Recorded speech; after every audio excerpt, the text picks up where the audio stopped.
सकाळी लवकर उठून मी माझ्या केसांना तेल लावत होते. आता मला इतकी सर्दी झाली आहे तरीसुद्धा मी तेल लावून डोक्यावर अंघोळ का करते आहे, हे तुम्हाला जर माझा तुम्ही मागचा व्हिडिओ बघितला असेल तर नक्की कळेल. नसेल बघितला तर माझ्या चॅनलवरती जाऊन नक्की बघा. आणि तेल लावून झालं आणि आईने इथं सुरुवात केलेली बाहेरचं आवरण्यासाठी. मला सुद्धा जायचं होतं पण अवधूतला कशात तरी गुंतवून मग मी जाणार होते, म्हणजे त्याला खेळात वगैरे असं गुंतवून मग जाणार होते. बाहेर गेले, सगळं मस्त आम्ही दोघींनी मिळून आवरलं. कारण बाहेर आता सध्या थंडीमुळे खूप वारं सुटतं आणि पूर्ण धूळ वरती येऊन बसते आणि अवधूत इथं नेहमी खेळत असतो. त्यामुळे हे 8 दिवसातून एकदा आम्हाला हे साफ करावंच लागतं. मस्तपैकी साफ केलं. किचनमध्ये येऊन बघितलं. मला हे 2 शेल्फ साफ करायचे होते. बघू आता पुढं काय काय होतं, कारण मला बरंसुद्धा वाटत नव्हतं.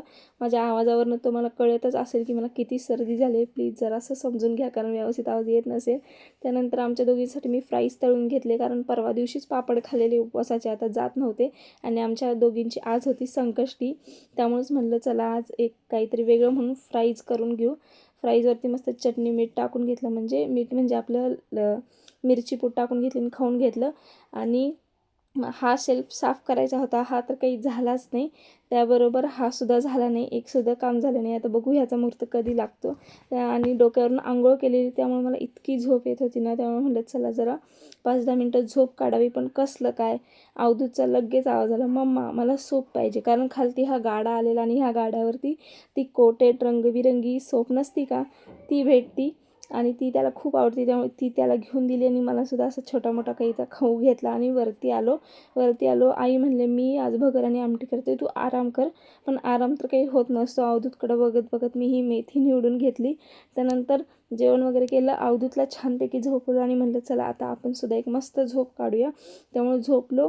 संध्याकाळी उठला, चहा वगैरे पिलो आणि परत बाहेर गेलो, कारण हा सेल लागलेला.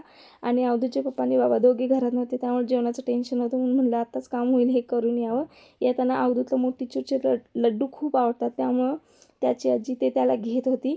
आणि आमच्या घराकडेच येताना अशी मंडई लागती, तिथून थोडीफार भाजीपाला घेतला आणि मग घरी आलो. घरी आल्या पहिल्यांदा मी कुकर लावला डाळ भाताचा, कारण अवधूचं टायमिंग जेवायचं निघून गेलेलं आणि आता थोडा जरी वेळ झाला असता तर तो डायरेक्ट काहीच न खाता झोपी गेला असता. त्यामुळे पहिल्यांदा कुकर लावला आणि ह्या असा काहीसा नवीन प्रकार करून चेंज करून घेतलं, कारण टी शर्ट पॅन्ट घातल्याशिवाय काही बरं नाही वाटत. आणि मी आज काय काय शॉपिंग केली हे तुम्हाला उद्याच्या व्हिडिओमध्ये नक्की बघायला भेटेल. आणि अवधूतनं हा सगळा पसारा केलेला तो मला आवरायचा होता.